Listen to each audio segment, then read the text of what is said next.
Tessa from MamasGeeky here. Thank you so much for stopping by my YouTube channel. I'm so excited. Thank you, seriously. Thank you so much, Luke, for taking the time today.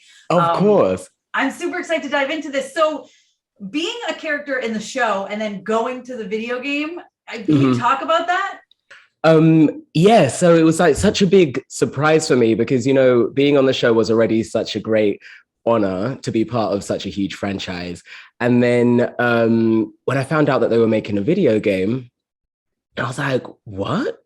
But then I was like, it makes perfect sense, you know, just to keep it going. And then all of our fans and new fans and old fans, like you can really immerse yourself in the full world by playing Spy Racers Rise of Shifter. Is so cool.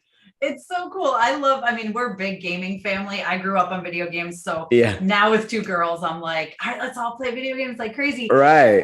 And so the video games actually their first introduction into this show. And now they're like super into the show. They're like, we have to catch up and binge it all.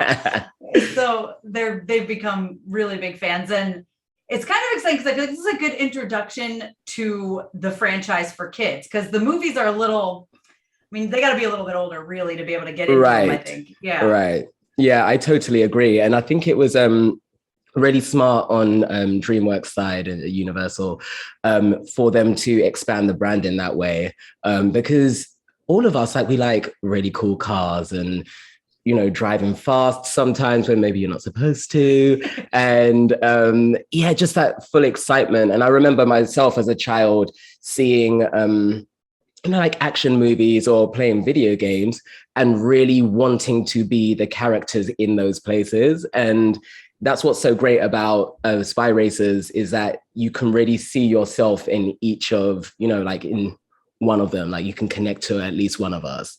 And yeah, I love gaming myself as well. So it's really cool to be part of a video game. It's like a huge dream of mine. Yeah, and it's like a massive franchise too. So can we talk about when you first found out you're going to be part of like the Fast and the Furious franchise? Yeah, so I had done, I'd auditioned for another DreamWorks project, and Anya and Simri, who are our casting directors, they were like, we think that you might be, we would like you to do scratch on this other thing that we're working on. And I was like, okay. And what scratch is that you just go in, lay down vocals for, you know, like a test script type thing.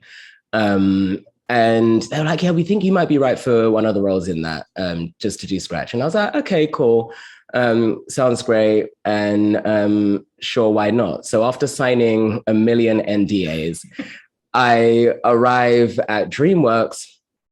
And we're downstairs and I had no idea what the project was. I for some reason, now looking back in hindsight, it was so clear what it was. But at the time, I was just like, you know, we're just these kids on missions and stuff.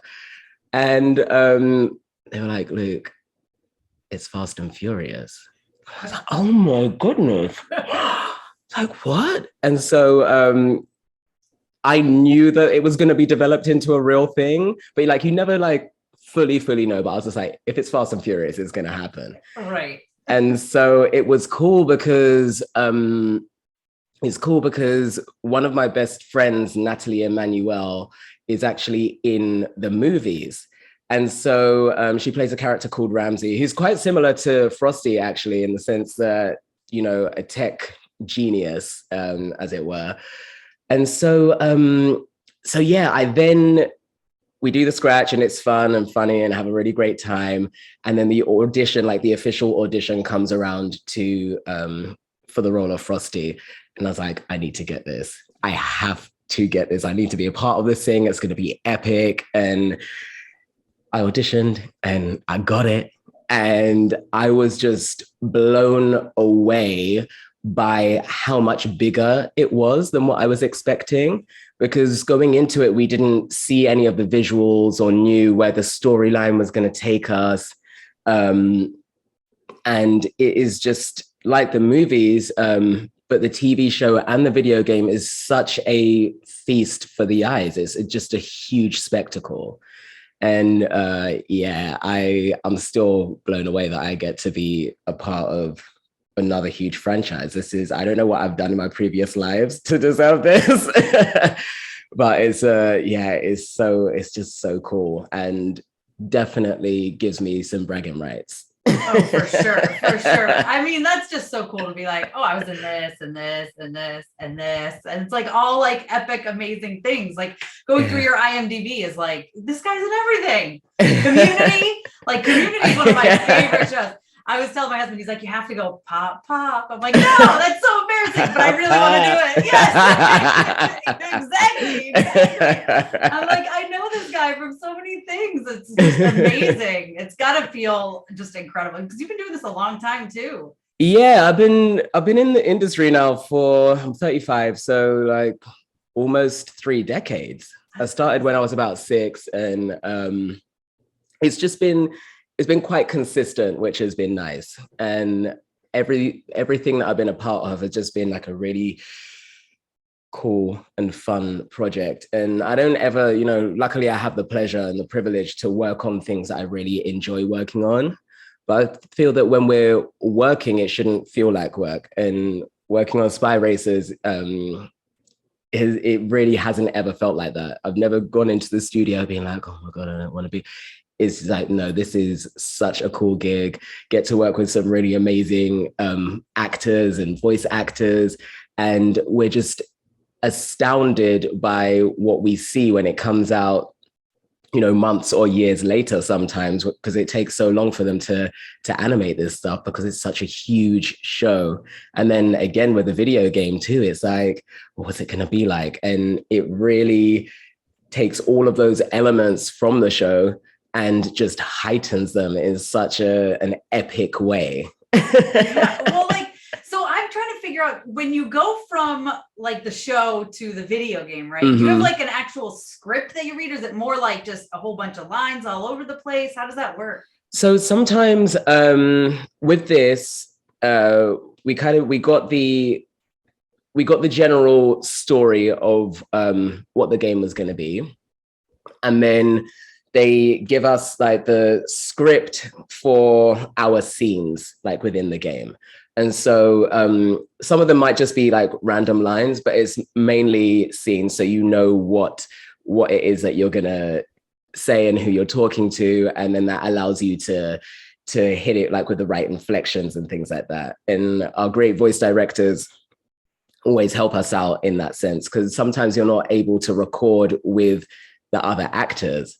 So luckily on Spy Racers, we did a lot of ensemble records, but there were times, probably about 50-50 actually, where you were in the studio by yourself. And then it's just you and the voice director kind of working through it. So it just boggles my mind how they know and can place everyone's voices specifically to make it sound like we're having a conversation.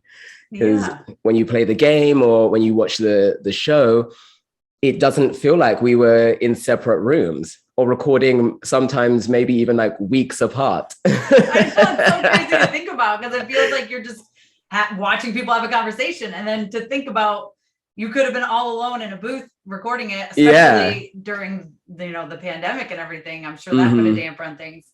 Yeah, it just changed the way that we did everything completely, because all of us now, I mean, some projects are still coming back, but all of the voiceover stuff that I work on, besides one thing at the moment, we all record from home.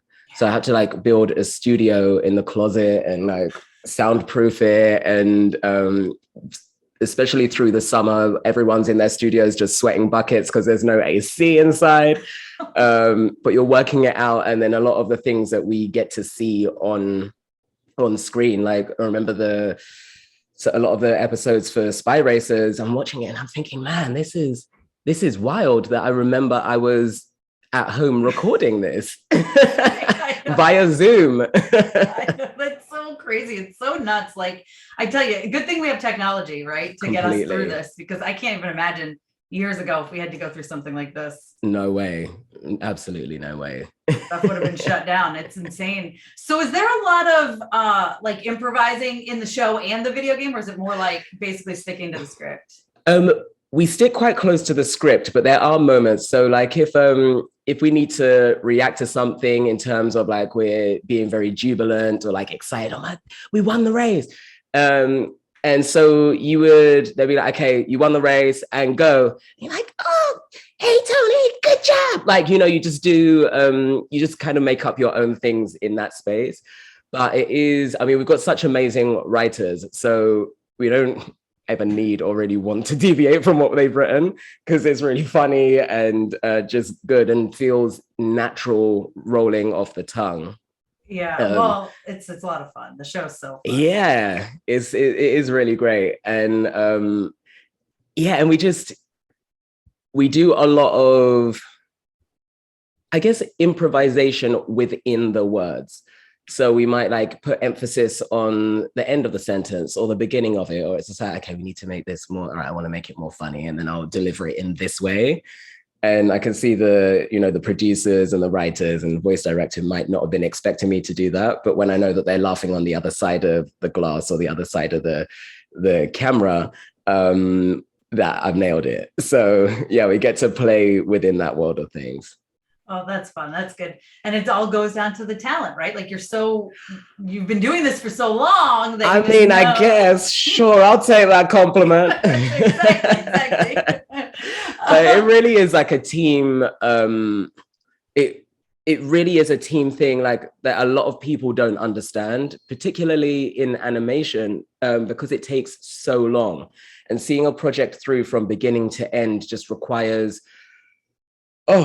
just hundreds and hundreds of people, hundreds of animators, and even down to like talent liaison, scheduling all of our records. And there's just so many people involved, and we're just a small part of it, but we often get, thanks to people like you, often get a lot of the praise for, what we watch at the end of the day and what we play. Yeah, it's crazy how much goes into stuff, because I'll be talking to some people for movies and they'll be like, well, I can't remember because I recorded this like 3.5 years ago. And it's like, right. 3.5 years ago? Yeah. It's like, it's insane how long stuff takes. Yeah, totally. That happens to me all the time. There'll be things that I'll watch and I'll be like, wait, I said that? Oh, and then I said it like that? I would have done this totally differently. Yeah. That's so funny. So with stuff like this, is there a lot of like, with video games specifically too, a lot of like re-recording stuff? Like, will they come back to you with other stuff, or is it more like? It depends on the type of game. So sometimes they might want to change a part of the storyline. So then, of course, like you will have new dialogue that you'll need to record. If it is like an open world game or a game where there's a lot of downloadable content that continues to roll out, then you'll keep going back in. So as the game builds out and gets bigger and bigger, then you'll continue with it.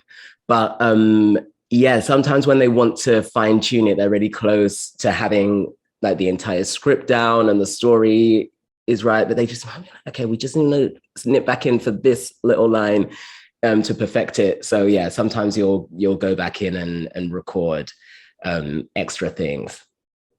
Very cool. Well, I want to thank you again for your time so much today. I'm so excited we finally got this interview all worked out, because me too. Happy to talk to you. Same. So. What kind of games are you playing, by the way? Sorry, I'm just so curious. So is there anything that I should be playing right now besides Rise of Shifter? Have you played the Guardians of the Galaxy game yet? No. Okay, it's super fun. I was nervous about it because yeah. Well, the thing you think, oh yeah, Guardian. Well, I love the Guardians of the Galaxy too. I have them tattooed on me. But I wanted to play all the Guardians, and you can only play as Star-Lord, so I was nervous. Okay. But it's actually really, really fun.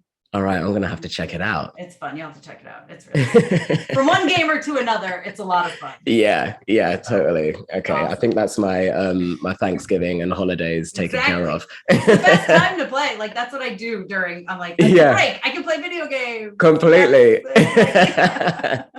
Thank you so much to all of my monetary supporters, my members here on YouTube, as well as my patrons. If you haven't joined yet, please consider doing so. We have some really awesome perks, including a monthly Zoom meeting where we get to talk face to face. Thank you again to everyone who supports me.